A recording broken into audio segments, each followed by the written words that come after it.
"What a lovely house," he sneered, waving the papers. "You, old man, get the tiny laundry room bedroom. My parents take the master, Tara's folks the guest suite, my sisters brood the basement. Your job is to keep us all housed and fed." They expected me to crumble. Instead, I stood slowly, smiled wide, and spoke just 3 words. The blood drained from every face in the room. They froze in sheer terror. Before continuing, subscribe to the channel and write in the comments what time it is in your region right now. My name is Robert Coleman. I'm 68 years old and I live in Austin, Texas. Spent 42 years as an architect and real estate developer before stepping back from the daily grind. Always believe that the home you build with your own hands means more than any amount of money. I designed my house in Tarrytown 23 years ago. Every window placement, every door frame, every corner of the 3,847 square feet was deliberate. 4 bedrooms, 3.5 bathrooms, a workshop in the back where I restore antique clocks. This wasn't just a house, it was my masterpiece. My son Craig used to run through these halls as a boy, sliding in his socks on the hardwood floors I'd spent weeks selecting. My daughter Rachel would sit on the kitchen counter, swinging her legs while I made her favorite pancakes. Those memories feel like they belong to someone else's life now. The change didn't happen overnight. With Craig, it started about 3 years ago when he met Tara. She was beautiful, I'll give her that, with perfect blonde hair and a smile that could sell ice to penguins. She worked in HR at some mid-sized company, and she was good at her job. Too good, maybe.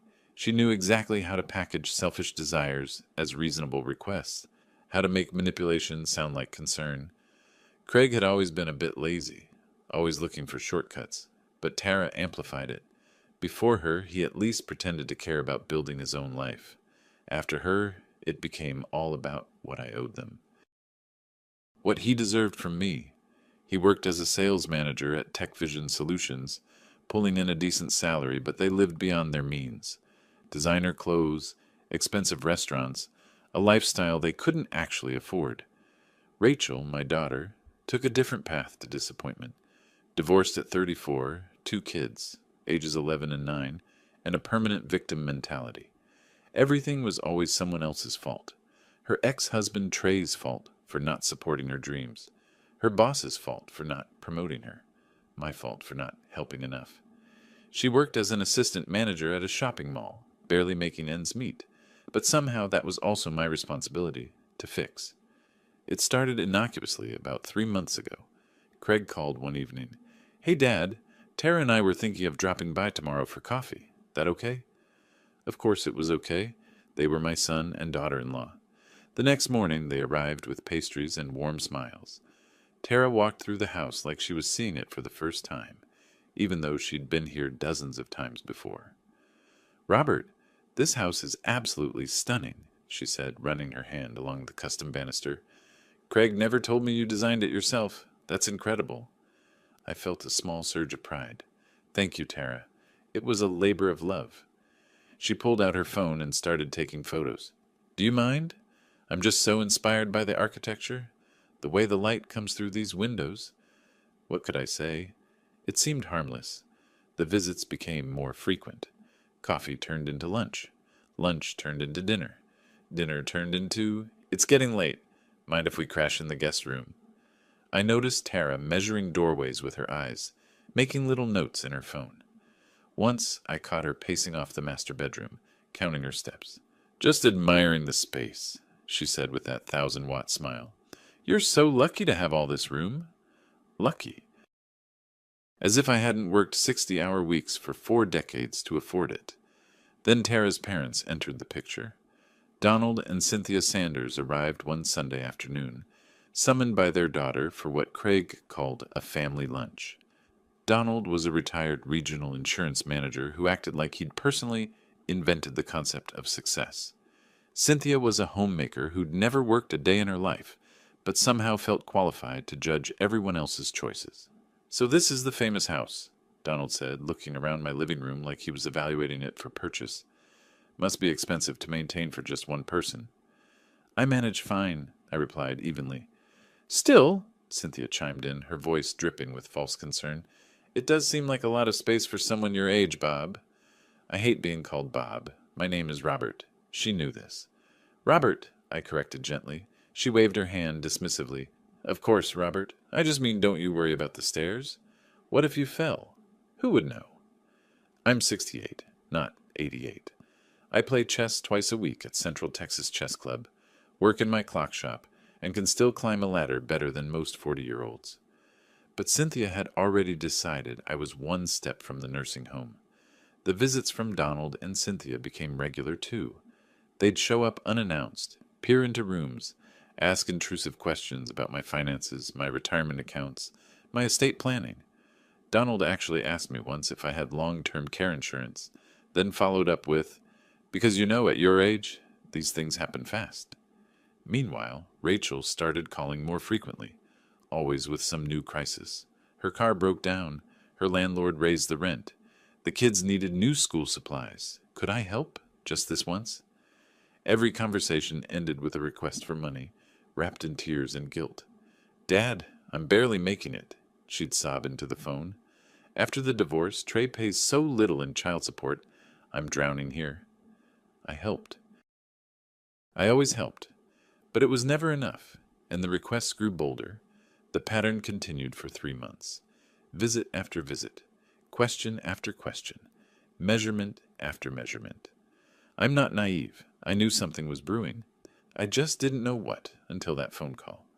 It was a Wednesday evening. I was in my workshop, carefully adjusting the escapement wheel on an 1890s mantel clock, when my phone rang. Craig, Dad, we need to talk. The whole family is coming over this Sunday at 2 p.m. It's important. Not, can we come over? Not, are you free? Just an announcement. What's this about, Craig? We'll discuss it when we're all together. See you Sunday. The line went dead. I set down my tools and stared at the half-repaired clock. In my 42 years of architecture and development, I'd learned to read blueprints that weren't yet drawn, to anticipate structural problems before they appeared. This conversation had all the warning signs of a catastrophic foundation failure. Sunday at 2 p.m., the whole family. Whatever they were planning, it was coordinated, rehearsed, and designed to leave me no room for negotiation. I had 3 days to figure out what was coming. 3 days before my own family walked through my front door with a plan that would change everything. I didn't sleep well those 3 nights. I'd lie awake, staring at the ceiling I'd designed to be exactly 9 feet high, tall enough to feel spacious, low enough to heat efficiently, and run through possibilities. They wanted money. That was the obvious answer. But why the whole family? Why the elaborate build-up? My mind kept returning to a conversation from years ago. Craig was maybe 16, angry that I wouldn't buy him a new car for his birthday. This house is huge, Dad. You've got plenty of money. Why are you being so cheap? I'd tried to explain that the house represented decades of work, careful planning, sacrifice. That money didn't just appear because you wanted it. He'd stormed off, called me selfish. The memory still stung. Back then, I'd thought it was just teenage rebellion. Now I wondered if I'd been watching the seedling of something darker take root. I remembered teaching Craig to ride a bike in the driveway of our old, smaller house, how he'd looked back at me with pure trust, believing I'd never let him fall. I remembered Rachel at 7, presenting me with a crayon drawing of our family, 4 stick figures holding hands in front of a house with a triangle roof. That's us, Daddy. We're happy. When had that trust turned to entitlement? When had love become calculation? I thought about my late wife, Sarah, who died 6 years ago from cancer. She'd been the glue holding our family together, smoothing over the rough edges, translating between my directness and the kids' sensitivity. After she passed, the cracks started showing. Without her buffer, Craig and Rachel had to deal with me directly, and apparently they didn't like what they found. Sarah used to say I was too focused on logic, not enough on emotion. They need to feel loved, Robert, not just provided for. Maybe she was right. Maybe I'd built them a beautiful house, but forgotten to make them feel at home in it. No. I pushed that thought away. I'd done everything I could. I'd paid for Craig's college. I'd covered Rachel's wedding expenses, then helped with her divorce lawyer fees. I'd been there for every milestone, every crisis, every late-night phone call. The problem wasn't what I'd failed to give. It was what they'd failed to appreciate. Sunday arrived with cruel sunshine, the kind of perfect Texas spring day that makes you forget summer will soon turn Austin into an oven. I dressed carefully, khakis and a button-down shirt, the uniform of a respectable retired professional. No point looking like I was ready for a fight. At 1:45 p.m., I stood in my living room, examining it with fresh eyes. The custom built-in bookshelves I'd designed, the fireplace with its craftsman-style mantel, the bay window that caught the afternoon light just right. Every element was intentional, a small piece of a larger vision. By 2 p.m., they started arriving. Craig and Tara came first, Tara's heels clicking on my hardwood floors with the confidence of ownership. Then Donald and Cynthia in their Mercedes, Donald wearing a suit like he was heading to a board meeting. Finally, Rachel with her kids, my grandchildren, who I barely got to see anymore despite living in the same city. They settled into my living room like they were staging an intervention. Craig sat on my favorite chair, the leather one I'd custom ordered after Sarah died, the one that still held the shape of my back from thousands of evenings reading. Tara perched on the arm, her hand on his shoulder in a show of unity. Donald and Cynthia took the sofa. Rachel hovered near the doorway with her kids, who were already bored and fiddling with their phones. I remained standing. Home court advantage. Craig cleared his throat, pulled out a folder like this was a business presentation, and began. Dad, we've all been talking, and we've come to a decision that we think will benefit everyone. Not, we have an idea, or we'd like to discuss something. A decision already made. He continued, You're living here alone in this big house. It's inefficient. It's wasteful. And frankly, at your age, it's not safe. I felt my jaw tighten but said nothing. Let him dig his own hole. So we've decided, the family has decided, that we're going to move in. Permanently. The word hung in the air like a grenade with the pin pulled. Tara jumped in, her voice saccharine. It'll be wonderful, Robert. A full house again. Family dinners. The kids running around. Just like old times. We've already worked out the logistics, Craig said, opening his folder. He actually had a floor plan printed out, with rooms labeled. Tara and I will take the master bedroom upstairs. It's the largest, and we need the space. Donald and Cynthia will take the guest bedroom with the ensuite bathroom. They're getting older and need convenient facilities. I watched Donald nod approvingly, as if Craig had just made a brilliant strategic decision. Rachel and the kids will take the finished basement, Craig continued. It's practically a separate apartment down there. And you, Dad? He looked up from his papers with a smile that didn't reach his eyes. We'll set you up in the small bedroom on the first floor, next to the laundry room. It's perfect for you. Close to everything, no stairs to worry about. The room they wanted to give me was 140 square feet. I knew because I'd designed it as a storage room and grudgingly converted it into a bedroom when Rachel was a teenager and wanted her friends to sleep over. It had one small window, no closet, and the constant hum of the washing machine through the walls. I looked at each of them in turn. Craig, my son, who was dividing up my house like a corporate asset. Tara, smiling like she'd just proposed something generous. Donald and Cynthia, already mentally redecorating their future bedroom. Rachel, avoiding my eyes but nodding along. And my role in this arrangement? I asked quietly. Tara brightened. Oh, we've thought about that too. You'll be so helpful. You can make breakfast for everyone. You always made the best pancakes. And Rachel's kids will need someone to watch them after school before she gets home from work. You'll have so much to keep you busy. They wanted my house. They wanted me as their live-in servant, and they were presenting it as if they were doing me a favor. I felt something shift inside me, like a gear clicking into place in one of my antique clocks. The mechanism that had been wound tight for 3 months suddenly found its purpose. I slowly stood up from where I'd been leaning against the wall. I smiled, a real smile, the kind that comes when you realize you're 3 moves ahead in a chess game, and your opponent hasn't seen the trap yet. Then I said 3 words that made the blood drain from their faces. Congratulations on your purchase. The room went absolutely silent. Even Rachel's kids looked up from their phones. Craig's confident expression crumbled into confusion. What? What purchase? My smile widened. The house you bought. Congratulations. I hope you'll be very happy there. They froze, all of them like someone had hit pause on a movie, and in that frozen moment of dawning horror, I knew I had them exactly where I wanted them. The silence lasted maybe 5 seconds, but it felt like an eternity. I watched each face process my words, cycling through confusion, disbelief, and finally, beautifully, the first glimmers of panic. Craig recovered first. "What are you talking about? What purchase?" I walked to my desk, my beautiful custom-built walnut desk, with the hidden compartment I'd designed for important documents, and pulled out a manila folder, the same folder I'd been preparing for 2 months, knowing this moment would come. "Yesterday afternoon at 3:30 p.m., you signed a purchase agreement for a property located at 1247 Maple Street, Del Valle, Texas. Purchase price, $847,000. I believe your attorney, James Parker from Austin Legal Group, was present to witness the signing." I watched Craig's face drain of color. Actually drain, I'd always thought that was just an expression, but no. His healthy tan faded to a sickly gray in real time. "Maple Street?" he whispered. "But the document said—" "Let me save you some time," I interrupted, opening the folder. The document said exactly what they were supposed to say.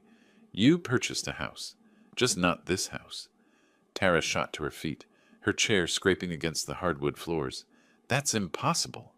We reviewed everything. The address was 1247 Maple Street," I repeated calmly. "A 3-bedroom, 2-bathroom house in Del Valle, 1,623 square feet. You're now the proud owners." I pulled out the first document and laid it on the coffee table. "Here's your signed purchase agreement. Note the address in section 2.1. Tara snatched it up, her manicured nails, French tips, probably cost more than most people's grocery bills, trembling as she scanned the pages. Her lips moved silently, reading the address over and over like it might change if she tried hard enough. "This can't be right," she breathed. "We were buying your house. We had it appraised. We walked through it. You walked through a house," I corrected. "Never specified which one." Donald stood up, puffing his chest like that would make him more intimidating. "This is fraud, Robert. Clear as day. You deliberately misled." "Did I?" I pulled out another document. "Here's the living trust agreement for this property. 3,352 Westlake Drive, Tarrytown. Signed, notarized, and filed with Travis County yesterday afternoon. This house is now held in irrevocable trust by the Austin Architects Heritage Foundation, a 501c3 nonprofit organization, registered, legal, and permanent." The word permanent hung in the air like smoke. I watched Rachel, who'd been silent until now, sink onto the arm of the sofa. She'd gone pale too, though she was trying to hide it. My daughter had always been good at playing innocent, at pretending she wasn't part of whatever scheme was unfolding. But I'd seen her text messages to Craig. I knew better. Cynthia found her voice, shrill and accusing. "You had no right. This is your family's inheritance. You can't just give away—" "My property," I said, my voice dropping to a temperature that could freeze water. "My house. My decision. And I didn't give it away. I placed it in a trust for its intended purpose, supporting retired architects and preserving architectural heritage." "But you bought another house just to trick us?" Tara's voice had climbed an octave. "That's insane. That's—" "Strategic," I finished. "I purchased 1,247 Maple Street 2 months ago for $532,000. Overpaid by about $47,000 to expedite the sale. Then I offered it to you, through properly executed legal channels, for $847,000. You accepted. You had your attorney review everything. You signed." The math was dawning on Craig now. I could see it in his eyes. $315,000, he whispered. "We overpaid by $315,000. "At minimum," I agreed. "The Del Valle market's been declining since they announced that industrial development nearby. 3 new warehouses going up within half a mile. Noise, traffic, air quality issues. That house is worth maybe $532,000 on a good day. You might get $485,000 if you're lucky." I let that sink in. Watched Craig's hands ball into fists. Watched Tara's perfect composure crack like cheap plaster. "Your attorney reviewed all documents," I continued. "All signatures are genuine.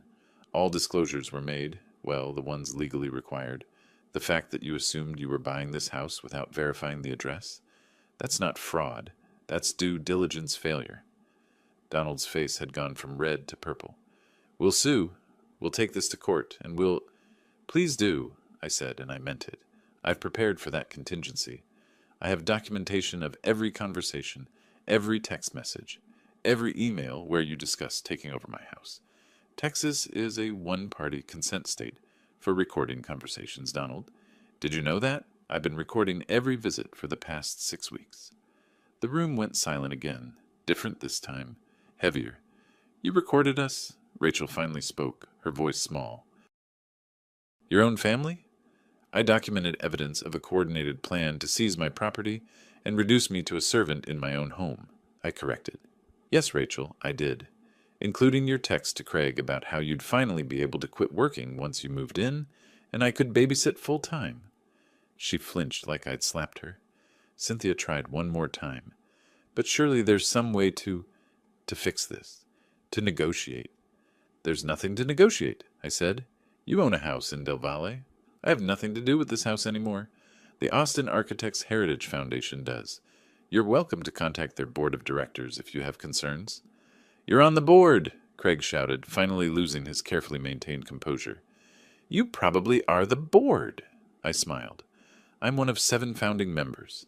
The others include 3 of my former colleagues, a city planning commissioner, and 2 professors from UT's architecture school, all of whom are quite excited about the foundation's mission and the generous donation of this property. I closed the folder. Now, I believe we're finished here. You have a house to inspect. I'd recommend doing that sooner rather than later. The inspection period in your contract expires in 14 days. They stood there, frozen in various states of shock and fury. Craig's jaw worked soundlessly. Tara had actually started crying. Real tears, not the manipulative ones she usually deployed. Donald and Cynthia looked like they'd aged 10 years in 10 minutes. Rachel just stared at me like I was a stranger. Maybe I was to them. Maybe I'd always been nothing more than a resource to exploit, a wallet with legs, an old man too stupid and sentimental to protect himself. But I wasn't that man anymore. Get out of my house, I said quietly. All of you. They left, eventually. After more threats, more accusations, more tears from Tara and Rachel. Craig promised lawyers. Donald promised consequences. Cynthia just kept repeating, "How could you?" like it was a magic spell that might change reality. I closed the door behind them and stood in the sudden silence of my home. Their voices still echoed from the driveway, high-pitched arguing that filtered through the walls. Blaming each other, probably, trying to figure out their next move. I walked to my workshop. The unfinished 1890s mantel clock was still there, waiting patiently for me to complete its restoration. I picked up my tools and got back to work. The familiar rhythm of tiny adjustments, the satisfaction of watching precision mechanisms click into place, it centered me. But my mind was racing. This was just the opening move. They'd attack, I knew that. Craig didn't give up easily, and Tara was too clever by half. They'd find lawyers, look for loopholes, try to prove fraud or undue influence or incompetence. Donald and Cynthia had money and connections from his insurance days. Rachel would play the sympathy card, probably bring the kids around to make me feel guilty. I needed to be ready. The next morning, I called Daniel Griffin. Not a friend. I'd found him through referrals, vetted his credentials carefully. A state law specialist with 18 years of experience and a reputation for being thorough, to the point of obsessive. Perfect for what I needed. "Mr. Coleman," his voice was professionally warm when he answered. "I've been expecting your call." "Things went as planned yesterday," I told him. "They're going to come after this hard." "Let them," Daniel said, and I could hear the confidence in his voice. "Everything we did was legal. The trust is ironclad. I've been doing this for nearly 2 decades, and I made certain there are no vulnerabilities. They'll try to prove I'm mentally incompetent. Then they'll fail. We have your cognitive assessments from 3 independent neurologists dated over the past 2 months. Perfect scores across the board. IQ of 138. No signs of dementia, confusion, or impaired judgment. One of those doctors is the head of geriatric psychiatry at Del Seaton. Good luck convincing a judge to overturn her professional opinion. I smiled despite myself. You thought of everything. That's what you paid me for. We spent another 20 minutes going over potential attack vectors and our defensive strategies. By the time I hung up, I felt even more confident, but confidence wasn't enough. I needed insurance. That afternoon, I met with Marcus Chow. I'd hired him 3 weeks earlier, a private investigator who'd spent 15 years with the Austin Police Department before going private. Discreet, professional, and expensive. Worth every penny. We met at a small coffee shop on South Congress, away from anywhere my family might see us. Marcus slid a tablet across the table. Everything you asked for? I scrolled through the files. Text messages between Craig and Tara, discussing their plan in detail. Emails from Craig's work account, using company time and resources to coordinate the takeover. Financial records showing they'd maxed out 2 credit cards and taken a personal loan to cover their portion of the down payment. The interesting part, Marcus said, tapping the screen, is the timeline. They started planning this 7 months ago, right after Donald and Cynthia's retirement fund took a hit in the market correction. So this wasn't just about greed, I murmured. They're actually desperate. Desperate people make mistakes, Marcus agreed. Speaking of which, he swiped to another file. Your daughter-in-law's been accessing confidential employee salary information through her HR position. Using it for what looks like social manipulation, she knows exactly what people earn and leverages that in conversations. I stared at the evidence. Time-stamped access logs, correlation with her social media activity, patterns of behavior that clearly showed misuse of her position. Can you send this to me? I asked. Already in your secure email. But Robert... Marcus leaned forward. What are you planning to do with this? I don't know yet, I admitted, but I like having options.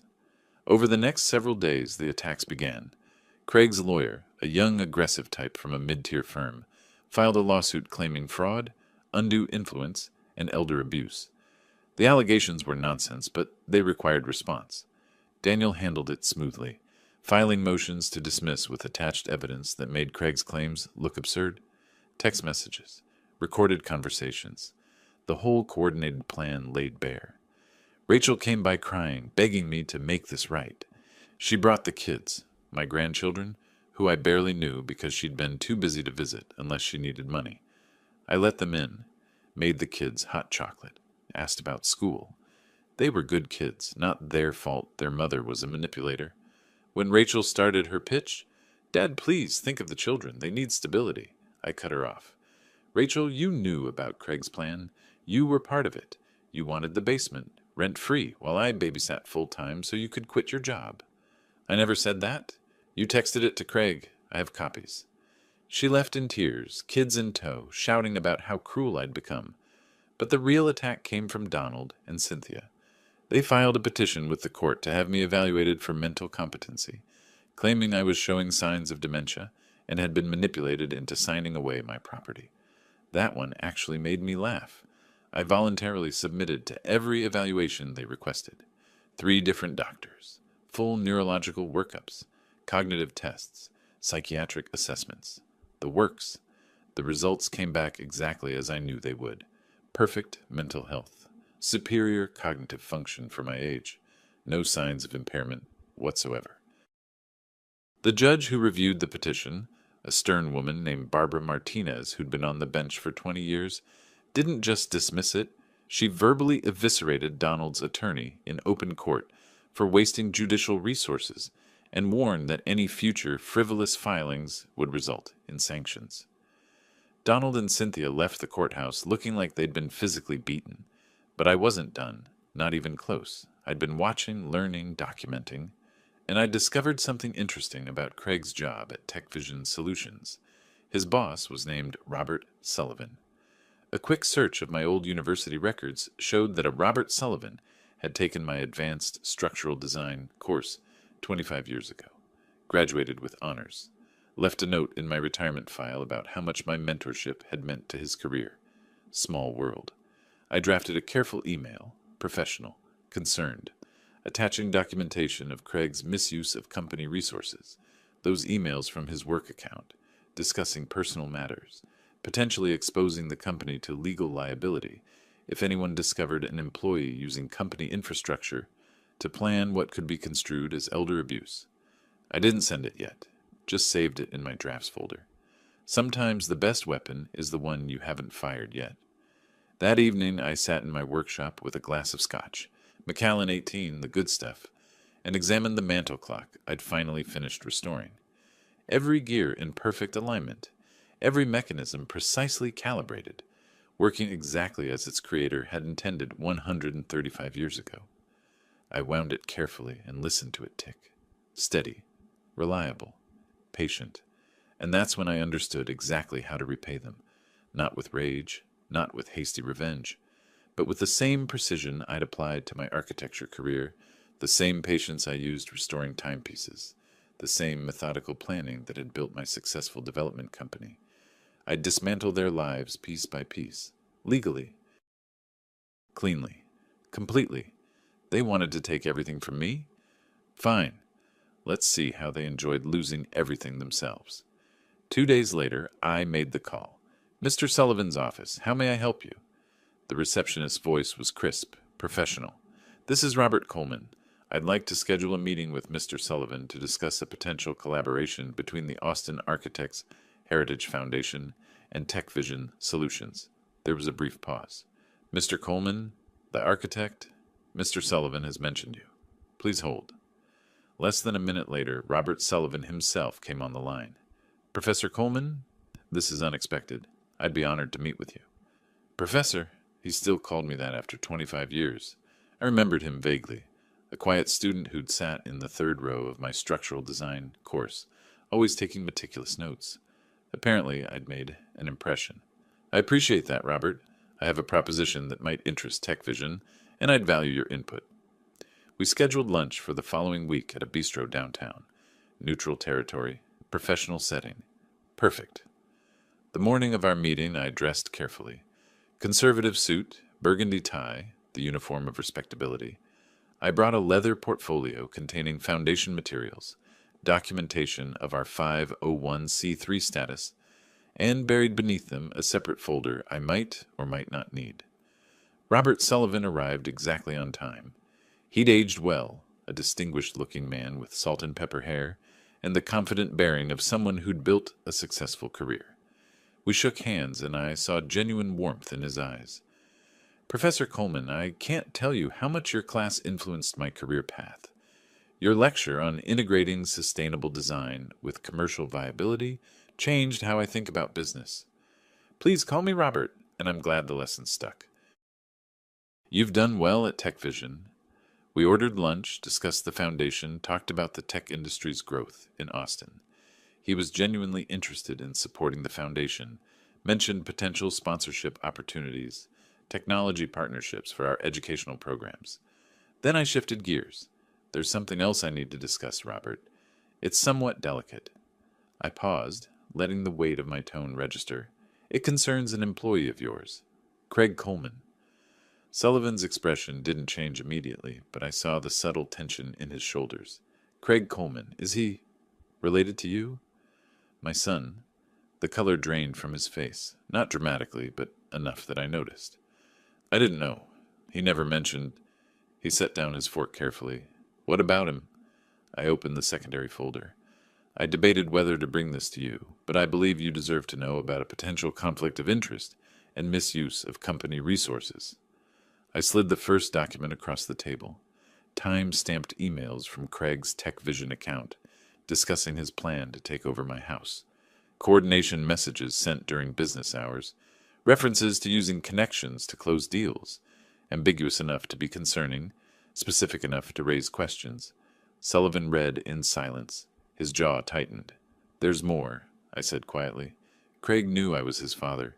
He knew about my connections in the Austin business community.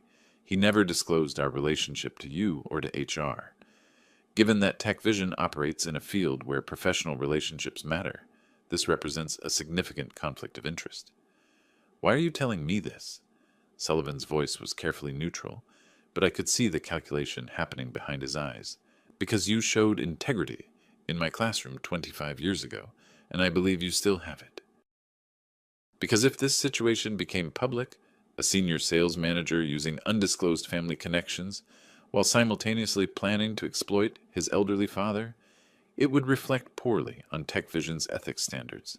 And because I met his eyes directly, I thought you deserved the truth before making any decisions about Craig's future with your company. I didn't threaten, didn't need to. The implications were clear. Sullivan was quiet for a long moment. I appreciate you bringing this to my attention, Robert. This is concerning, very concerning. He gathered the documents. I'll need to review this with our legal team and HR. Of course, I understand completely. We finished lunch with strained politeness. When we parted ways, Sullivan's handshake was firm, but his mind was clearly elsewhere. The call came 5 days later. Marcus Chow, my private investigator. Thought you'd want to know? Craig Coleman was terminated from TechVision this morning, escorted out by security. I felt a small surge of satisfaction. Official reason? Violation of ethics policies and undisclosed conflicts of interest. They're being vague publicly, but internally, it's about the family connection and misuse of company resources. One down. That same week, Marcus delivered another report, this one about Tara. Your daughter-in-law's been sloppy, he said, sliding his tablet across my kitchen table. She's been accessing confidential salary information through her HR position. Look at the pattern. She checks someone's compensation, then within days, there's social media activity showing she's met with that person. She's been using the information as leverage in social situations. I scrolled through the logs. Timestamps, access records, correlation with her social calendar. It was damning. Can you compile this into a report? Anonymous submission to her company's compliance department? Already done. Just need your go-ahead to send it. I thought about it for exactly 3 seconds. Send it. The foreclosure notice arrived at Craig and Tara's Del Valle house the following week. I know because Marcus kept tabs on their mailbox. Legal since it was visible from the street. Their mortgage payment was $4,870 a month. Without Craig's income, they couldn't make it. Their savings of $23,400 would last maybe 3 months if they stretched it. They weren't going to make it 3 months. Tara was fired 2 weeks after Craig. Internal investigation into misuse of confidential information. No severance, no references, just a clean termination for cause. I imagined them in that house, the one they'd bought thinking it was their ticket to easy living, watching their world collapse, unable to make the payments, unable to sell quickly enough to avoid foreclosure. Watching that $847,000 mistake become the anchor dragging them under. Meanwhile, Donald and Cynthia Sanders were having their own crisis. I knew from my network that they'd tried to help Craig and Tara financially. Tried and failed. Their retirement income couldn't cover their own expenses, plus their daughter's mortgage. I heard through mutual acquaintances that they'd put their townhouse on the market. Good. Let them feel the squeeze. Rachel called me during this period, twice. I let both calls go to voicemail. Her messages were predictable, asking for money, claiming the kids needed things, playing the grandmother card. I deleted them without responding. The chess club became my refuge during these weeks. Every Tuesday and Thursday evening, I'd sit across from my regular opponent, a retired engineer named Howard, and lose myself in strategy. The irony wasn't lost on me. Here I was, playing a game of calculated moves, while executing a real-life strategy that would leave my family in ruins. "You're distracted tonight," Howard observed after capturing my knight. "Everything all right?" "Family matters," I said. "Nothing I can't handle." He nodded knowingly. "Family's always complicated. My son-in-law tried to borrow money last year. Investment opportunity, he called it. I said no. Haven't heard from them since Christmas. I moved my bishop, setting up a trap 3 moves ahead. Sometimes no is the most important word you can say. At home, I continued restoring clocks. The 1890s mantelpiece was finished, ticking contentedly on my workshop shelf. I'd started on a 1920s Art Deco wall clock, all geometric lines and chrome details. The mechanical precision soothed me. Every gear had its place, every spring its tension. Systems worked when properly calibrated. Chaos resulted when pieces were out of alignment. My family had been out of alignment for a long time. I was simply correcting the mechanism. 4 months after the initial confrontation, Rachel called again. This time, I answered. Dad, please, I need to talk to you. Her voice was different, less entitled, more desperate. What is it, Rachel? It's Craig and Tara. They're in trouble. Real trouble. The bank's foreclosing on their house. They've both lost their jobs. Donald and Cynthia had to sell their townhouse just to help with expenses, and it's still not enough. I said nothing, let the silence stretch. Dad, I know you're angry about what happened, but this has gone too far. They're going to lose everything. Can't you help? Just this once. Help, I repeated flatly, like you were all planning to help me by taking my house and relegating me to a storage room. We weren't, she fumbled for words. We just thought it made sense for everyone to live together, to pool resources. Rachel, I have recordings of your text messages. Don't lie to me now. A sharp intake of breath. What?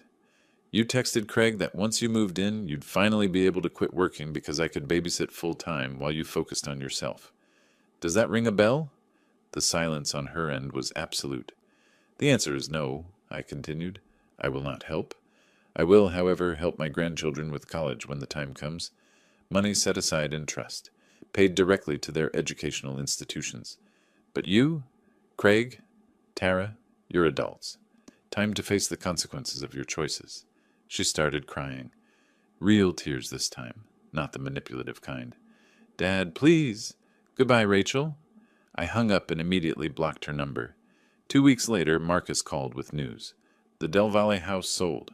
Craig and Tara accepted an offer from an investor. How much? $485,000. I did the math instantly. They'd paid $847,000. Sold for $485,000.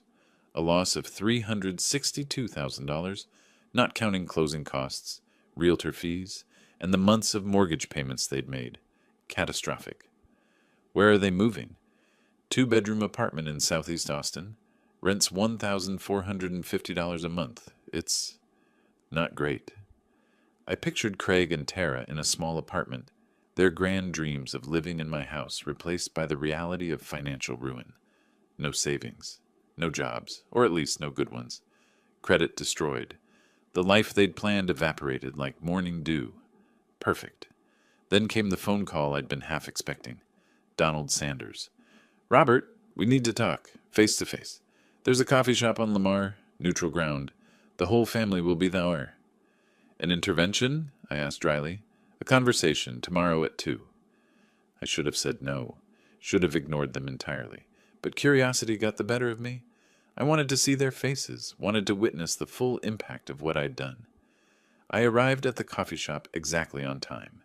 They were already there, clustered around a corner table like survivors of a shipwreck. Craig looked 10 years older, dark circles under his eyes, shoulders slumped. Tara's carefully maintained appearance had cracked. Her roots were showing, her manicure chipped. Donald and Cynthia looked diminished somehow, their former arrogance replaced by weary resignation. Rachel sat apart from the others, arms crossed defensively. I bought a black coffee and joined them. Thank you for coming, Donald began, his voice lacking its usual pomposity. We know there's been tension, misunderstandings. But Robert, you have to see that this situation has spiraled out of control. Craig and Tara have lost their jobs. Their home. Their home, I interrupted, was purchased under false pretenses after they attempted to steal mine. I fail to see how their current difficulties are my responsibility. Craig's hands were shaking, actually trembling as he gripped his coffee cup. Dad, I know we screwed up.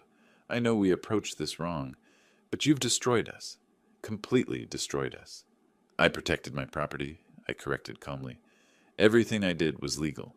Everything you suffered was a consequence of your own choices. You got me fired. Craig's voice rose, drawing looks from other patrons. He lowered it to a harsh whisper. You went to my boss? Showed him private information? I showed him evidence of ethical violations, company policy violations, that you were using company resources to plan what amounted to elder abuse. Robert Sullivan made his own decision based on that evidence. Tara was crying now, makeup running in dark streaks. You sent that information to my company, too. You ruined both our careers. You ruined your own career by misusing your position to access confidential information. I merely brought it to the attention of the appropriate authorities. I pulled out a folder, I'd come prepared, and set it on the table. Since we're all here, let's be completely honest about what happened. I opened the folder to reveal printouts of their text messages and emails, the planning, the coordination, the explicit discussions of how to take over my house. Cynthia gasped when she saw them. Where did you get those? Texas is a one-party consent state for recording and monitoring communications. I was that one party.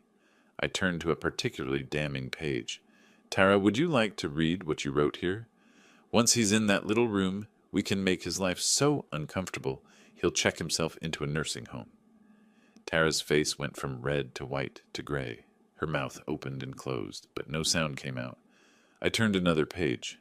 And Craig, we just have to wait a few years. At his age, anything could happen. Craig's hands weren't just shaking anymore. His whole body had gone rigid, face frozen in an expression somewhere between horror and rage. You weren't planning to share my house, I continued, my voice ice cold. You were planning to take it. And then you were planning to make my life so miserable that I'd either leave voluntarily or die conveniently, whichever came first. The silence at the table was absolute. Donald and Cynthia were staring at their daughter and son-in-law like they were strangers. Rachel had gone pale, her earlier defiance completely deflated. That's not, Craig started. It's exactly what it was. I closed the folder. And now you want me to fix the consequences? You want me to bail you out after you planned to steal my home and dispose of me? I stood up, leaving my untouched coffee on the table. Here's what's going to happen. You will never contact me again about money. You will never ask me for help. My grandchildren, I looked at Rachel, may visit me anytime they wish, but the rest of you, we're done. I picked up the folder. And if any of you attempt legal action, try to claim I've somehow wronged you, or spread lies about this situation, I will release every page of this documentation publicly, every text, every email, every recorded conversation. The whole city of Austin will know exactly what you plan to do to me. Donald's face had turned purple. You can't. I absolutely can. Test me. I walked out of the coffee shop into the bright afternoon sun, leaving them sitting in stunned silence. Through the window I could see them starting to turn on each other, Donald gesturing angrily at Tara, Craig with his head in his hands, Cynthia crying. The family was imploding, and I had orchestrated every note of it. As I drove home, I felt something I hadn't expected. Not triumph, exactly. Not joy. Just a cold satisfaction, like a complex equation finally solved. They'd tried to take everything from me. Now they had nothing. And I was just getting started. The weeks following the coffee shop confrontation were almost anticlimactic. Almost. Craig, predictably, didn't give up. Desperation makes people reckless, and my son was nothing if not desperate. Through Daniel Griffin, my attorney, I learned that Craig had filed yet another lawsuit, this time claiming emotional distress and abuse of trust. They're grasping at straws, Daniel said during our phone call. The filing is barely coherent. Craig's representing himself now, can't afford an attorney. And our response? I'll file a motion to dismiss, along with a request for sanctions and legal fees. This is the third frivolous suit he's filed. The judge won't be sympathetic. He was right.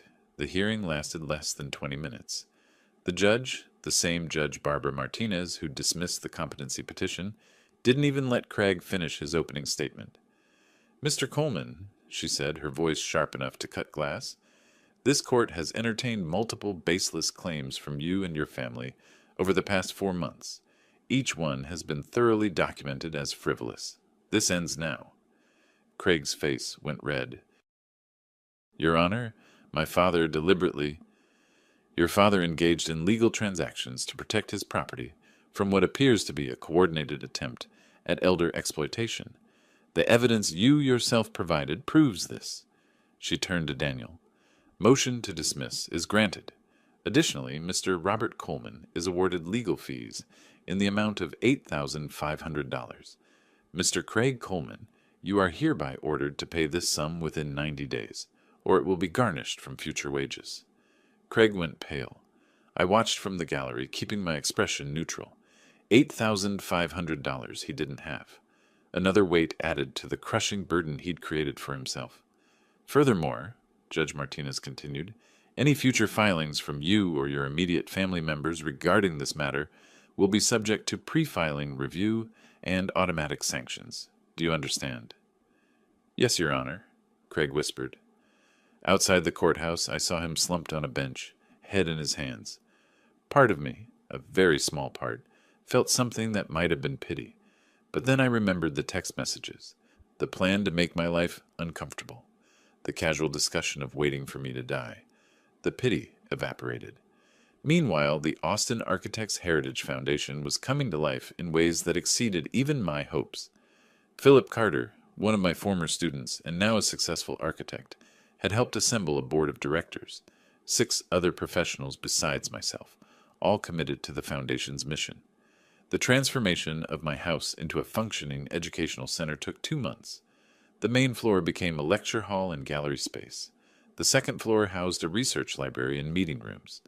My workshop, my beloved clock restoration space, was converted into a teaching studio for architectural model making. And in the back of the property, where the old garden shed used to be, I'd built something for myself, a cottage. 1,245 square feet, compact but perfectly designed. 2 bedrooms, a study, a terrace overlooking what was now the foundation's garden. Every detail calibrated to my needs, no wasted space, no excess. It was more home than that massive house had ever been. The foundation's official opening was scheduled for a weekend in midsummer.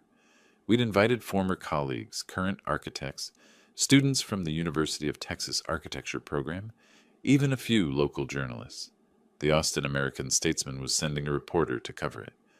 The night before the opening, I stood in the main gallery, looking at the displays we'd set up. 42 years of my career, laid out in photographs, blueprints, models, projects I'd designed, buildings still standing across Austin, developments that had shaped the city's growth. It's impressive, Robert. I turned to find Philip Carter standing in the doorway. He'd aged well, 41 now, confident, successful. I barely remembered him from my classes, but he remembered me. Thank you for making this happen, Philip. Without your connections and expertise, you'd have figured it out anyway, he interrupted with a smile. You taught me that there's always a solution if you're willing to think creatively. You're living proof. The opening was everything I'd hoped. Nearly 80 people attended, architects I'd worked with decades ago, students who'd taken my courses. Even Robert Sullivan from TechVision showed up, though we both carefully avoided mentioning Craig.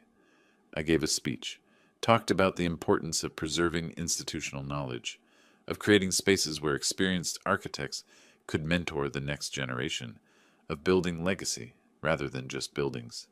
They gave me a standing ovation. Afterward, as people mingled and toured the spaces, I found myself thinking about Craig and Tara in their small apartment, Rachel in her mall job, Donald and Cynthia in their diminished circumstances. They'd wanted this house. They'd plotted and schemed and planned to take it from me. Instead, I'd turned it into something they could never touch, something meaningful, something permanent. The irony was delicious. My cottage, my actual home now, was a revelation, smaller than I'd lived in for decades, but designed with precision. Every book had its place. My restored clocks ticked on custom-built shelves. The terrace caught the morning sun perfectly for coffee, the evening sun for scotch. I was paid a modest salary as the foundation's senior consultant, $3,200 a month, plus free housing and health insurance through the foundation's group plan. After a lifetime of building wealth, of chasing the next big project, this simplicity felt like freedom. The chess club became my constant. Tuesday and Thursday evenings, without fail. Howard and I had developed an easy friendship built on shared silence and strategic thinking. Your game's improved, he noted one evening after I'd checkmated him in 32 moves. I've had practice thinking several moves ahead. That family situation you mentioned months ago, resolved? Completely. He nodded, studying the board. Good. Life's too short to let people steal your peace.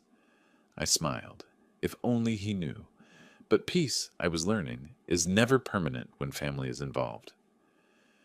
Rachel showed up at the foundation one afternoon without warning. I was in the middle of a consultation with a young architect about sustainable design principles when I saw her through the window, climbing out of her car with both kids in tow. My grandchildren, I barely knew them, Emma, 11, and Jack, 9. Rachel had kept them at arm's length these past months, using them as leverage she never quite deployed. I excused myself from the meeting and met them at the entrance. Rachel? Dad! Her voice was strained. The kids wanted to see you. I thought maybe... She was trying manipulation again, using the children as a wedge. But this time, I didn't care about her motives. Emma and Jack were looking around the foundation with wide eyes, and they were innocent in all of this. Come in, I said. Let me show you around. Rachel hovered near the entrance, but the kids followed me eagerly. I showed them the architectural model workshop, let them examine scale models of buildings I'd designed. Jack was fascinated by the tiny details, the miniature doors and windows, the exact replicas of stone facades. Did you really build all these, Grandpa? The real versions, yes. These are just models to show what we planned. Emma was drawn to the blueprint collection. These drawings are so precise. How long did it take to make one? Days, sometimes weeks. Before computers, every line was drawn by hand. We spent 2 hours together. I made them hot chocolate in the foundation's small kitchen, answered their questions, showed them photographs of completed projects. They were smart kids, curious and engaged. Rachel watched from the doorway, arms crossed, trying to figure out my angle. Finally, as they were leaving, she tried her pitch. Dad, the kids miss you. I miss you. Maybe there's a way to fix this, to move forward. I looked at her steadily. The kids are always welcome here, Rachel, anytime. They can call me, visit, spend afternoons learning about architecture if they want. And me? You're welcome to bring them, but don't use them as leverage. Don't bring them here expecting I'll suddenly forget what you were part of. These children deserve better than being pawns in your schemes. Her face flushed.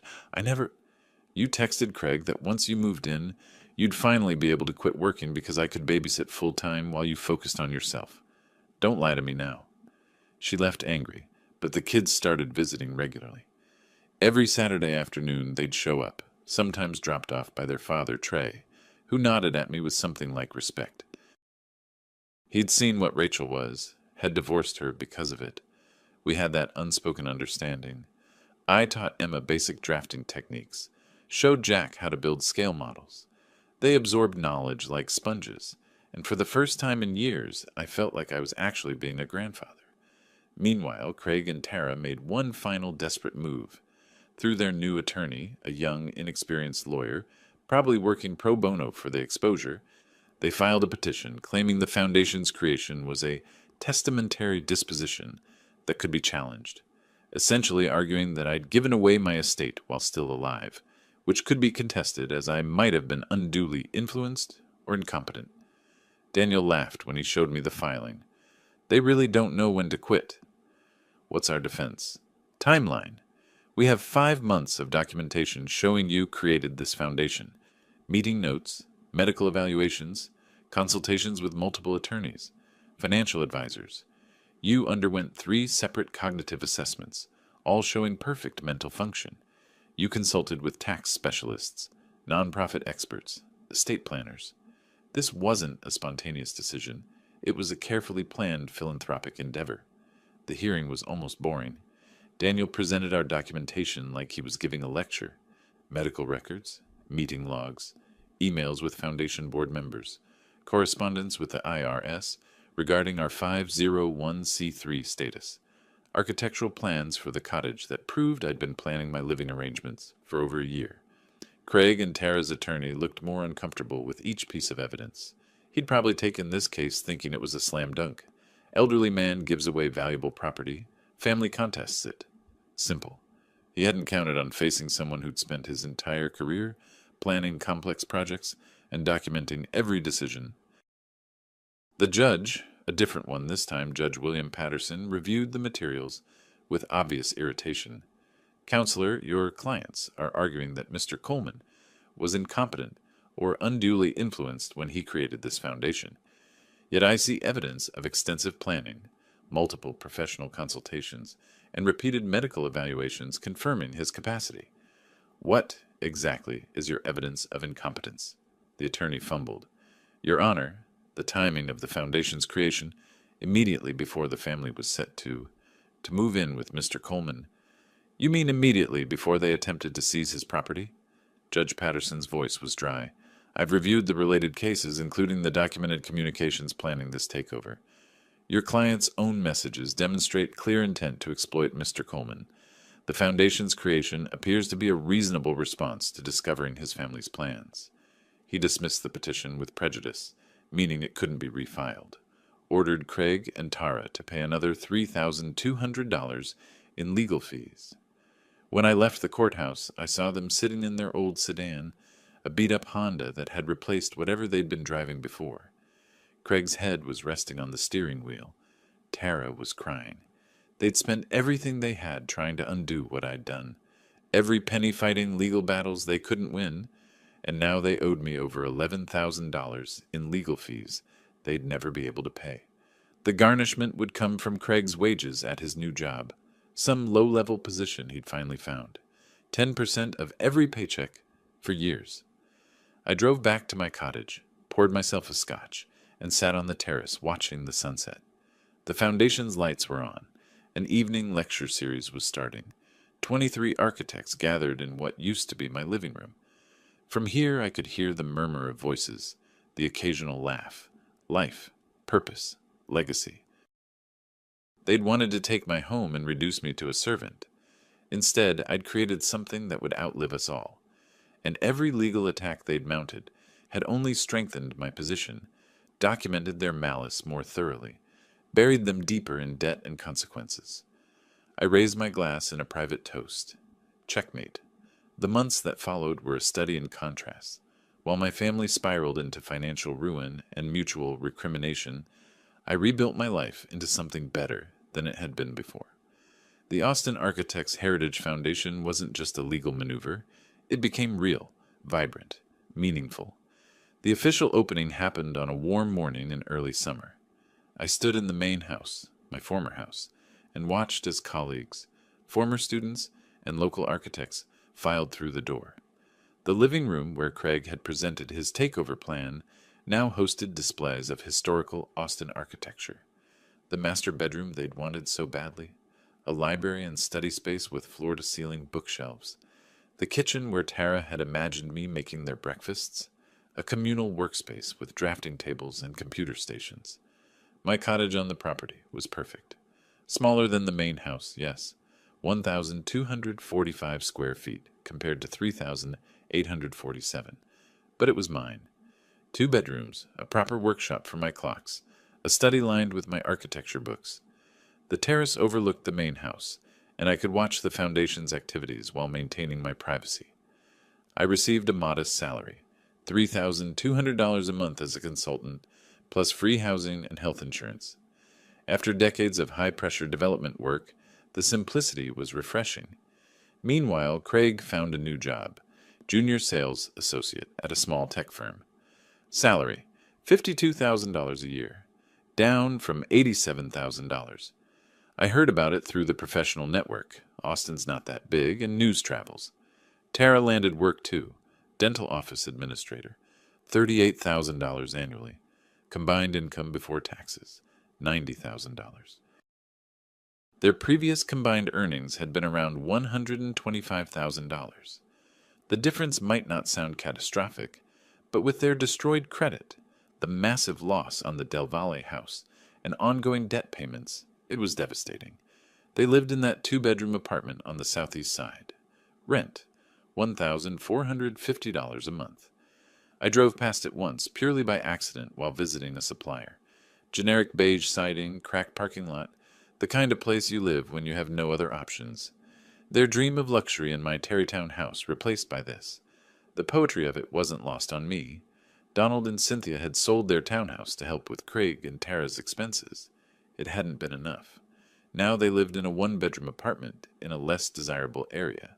Their retirement savings depleted, their social circles shrunken. I saw Cynthia once at a grocery store. She saw me too, turned away quickly and left her half-filled cart in the aisle. Rachel kept working at the mall. I heard through mutual acquaintances that she'd been telling people I was a cruel tyrant who destroyed his own children. But the story was out there, the real story with all its damning details. Most people knew what they'd tried to do. Sympathy wasn't forthcoming. But my grandchildren, that was different. They started visiting regularly. At first, Rachel tried to use them as leverage, dropping them off with pointed comments about how sad it was that families were torn apart. But the kids loved the foundation, the architectural models, the drafting equipment, the workshop where I restored clocks. My grandson, 11 years old, sharp as a tack, would spend hours watching me work on timepieces, asking questions about gears and escapements. My granddaughter, 9, had an artist's eye and loved sketching building facades. "Grandpa," my grandson asked one afternoon while I was calibrating a 1920s Art Deco clock, "why doesn't Mom bring us here? Why do we always come with Dad's friend's mom?" Rachel had started having another mother from school drop them off, unable to face me herself. "Your mom and I have some things to work through," I said carefully, "but that has nothing to do with you two. You're always welcome here. She says you were mean to Uncle Craig and Aunt Tara." I set down my tools and looked at him directly. "What do you think? Have I been mean to you?" "No. You teach me stuff. You make time for us." He paused. "Uncle Craig never did that, even when they had the big house." Out of the mouths of children, the foundation thrived. By early fall, we had 37 members, retired architects, professors, graduate students. We offered weekly master classes, quarterly symposiums, a mentorship program connecting experienced architects with young professionals. The city of Austin awarded us a $45,000 grant for educational programming.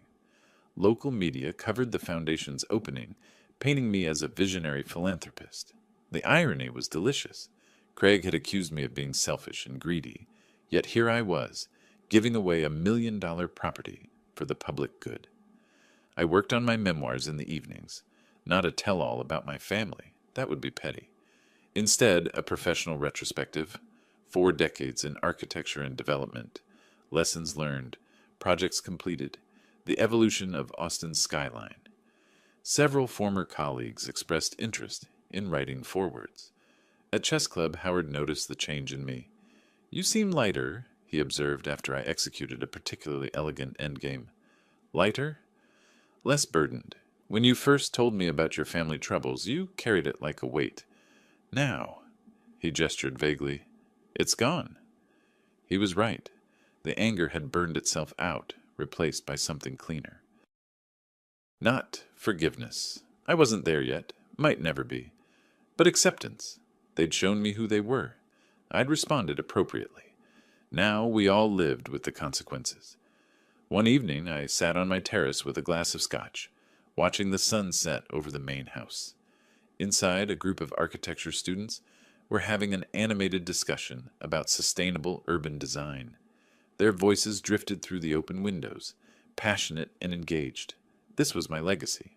Not a house passed to ungrateful children, but a living institution that would continue long after I was gone. My phone rang. Unknown number. I almost didn't answer, but curiosity won out. "Dad?" Rachel. Her voice was different, smaller, less aggressive. "Hello, Rachel. I need to talk to you. Not about money," she added quickly. "Just to talk. Can I come by tomorrow?" I considered. "The kids can come any time. You know that." "I know. But I need to come alone. To apologize. Not because I want anything. Just because I should." The sincerity in her voice was unexpected. "Tomorrow at 2. My cottage, not the main house. Thank you." After she hung up, I sat with the phone in my hand, wondering if people could really change, or if this was just another manipulation. I'd find out soon enough.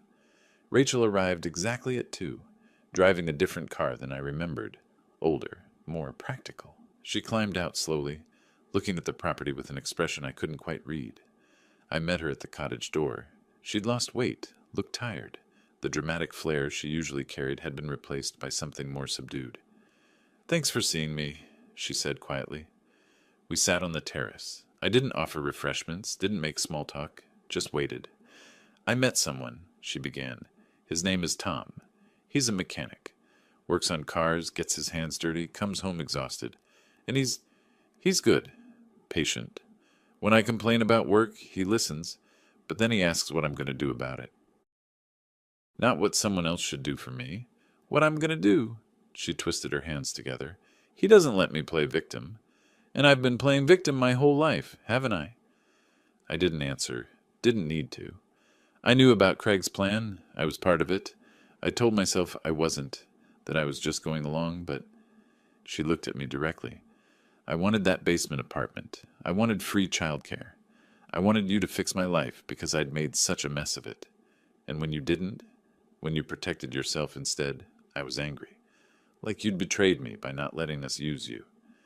A tear rolled down her cheek. Tom asked me what I'd do if someone tried to do that to me. Take my home.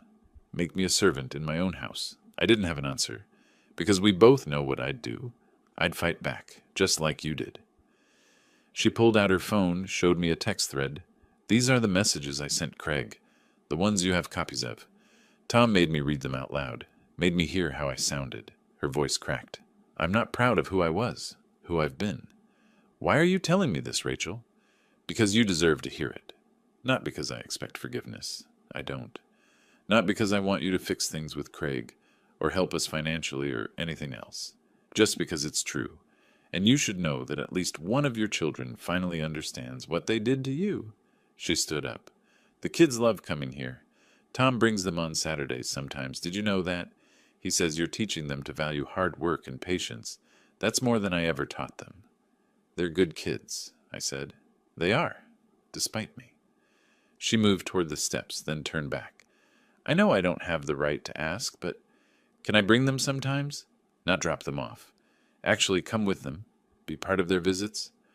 I looked at her, really looked, saw the exhaustion, the genuine remorse, the first signs of actual growth. Trust would take time, might never fully return. But this was at least honest. You can come with them, I said finally. But Rachel, if you slip back into manipulation, if you use them as leverage, if you ask for money, or try to guilt me into anything, that door closes permanently. Understand? I understand. Fresh tears. Thank you. After she left, I sat on the terrace for a long time. Forgiveness was complicated. Justice was simpler. The Foundation's celebration event came on a crisp fall evening. 7 months since that confrontation in my living room. 7 months since I'd said those 3 words that changed everything. The main house glowed with light and warmth. Over 100 people attended. Architects, city officials, journalists, former students. I'd been asked to give a speech about the Foundation's mission and future. I stood at the front of the crowd looking at faces I'd known for decades. Philip Carter, my former student who'd helped with the initial property valuation, sat in the front row. Robert Sullivan was there too. He'd become a Foundation board member, and his company had donated technology for our design studios. 30 years ago, I began, I designed this house as a home for my family. I built it with care, attention to detail, and love. But homes, real homes, aren't just structures. They're purposes. They're legacies. And sometimes the greatest gift we can give isn't to individuals, but to communities. I saw my grandchildren in the audience, sitting with Tom and Rachel. They waved. I waved back. The Austin Architects Heritage Foundation exists to support people who've dedicated their lives to building our city, to preserve knowledge, foster mentorship, and ensure that the next generation has the tools and wisdom they need. This isn't charity. It's investment in our shared future. Applause rippled through the room. After the formal program, I gave the kids a tour, showed them the library, the workshop, the models of buildings I'd designed over my career. Grandpa, my grandson said, looking at a model of a downtown office complex I'd developed in the 90s. When I'm an architect, can I design something this cool? Something shifted in my chest. Not quite tears, but close. You'll design something better. Later, as guests mingled and the evening wound down, I stepped outside. From the street, I could see both buildings. The main house, alive with purpose and community, and my cottage, quiet and comfortable. That same evening, miles away in their small apartment, Craig and Tara received a letter from their bank. I heard about it later through Marcus Chow, who'd maintained occasional surveillance. Their credit score had bottomed out. The foreclosure, the job losses, the maxed credit cards, it had created a financial crater that would take years to climb out of. The letter informed them that they were ineligible for any home loans for the next 5 years. Minimum. Marcus told me Craig had stood in their cramped living room, reading the letter 3 times, then sat down on their second-hand sofa and put his head in his hands. Tara had cried. No dramatic outburst, just quiet, defeated tears. Their dream of owning a home, of living in comfort, of easy wealth, permanently deferred, maybe permanently impossible. I felt no joy in their suffering, but I felt no guilt either. They'd planned to steal my home, make me a servant, and, according to their own messages, wait for me to conveniently die or disappear. This was simply cause and effect, action and consequence, justice, not cruelty. As I stood on my terrace that final evening, the celebration lights fading in the main house, I thought about the long road that had brought me here, the months of manipulation, the elaborate trap, the methodical dismantling of their schemes, the legal battles, the cold satisfaction of watching their plans collapse. I'd protected what was mine. More than that, I'd transformed it into something meaningful. My phone buzzed. A text from my grandson. "Thanks for tonight, Grandpa. When can we come back?" I smiled and typed back, "Saturday. Bring your sketchbook."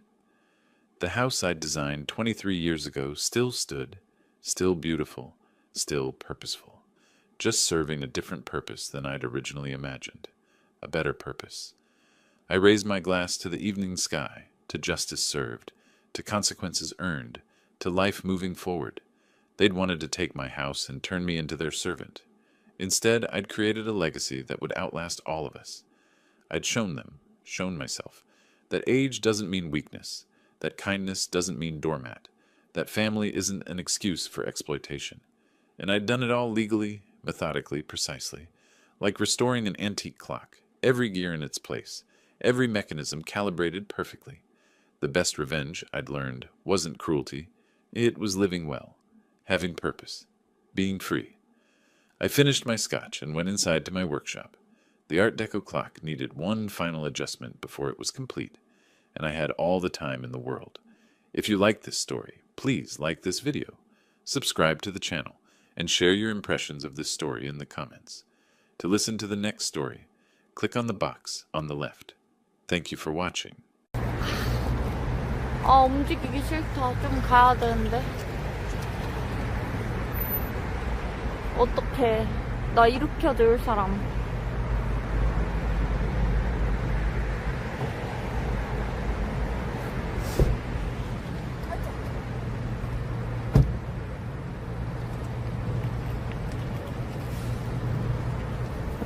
가자.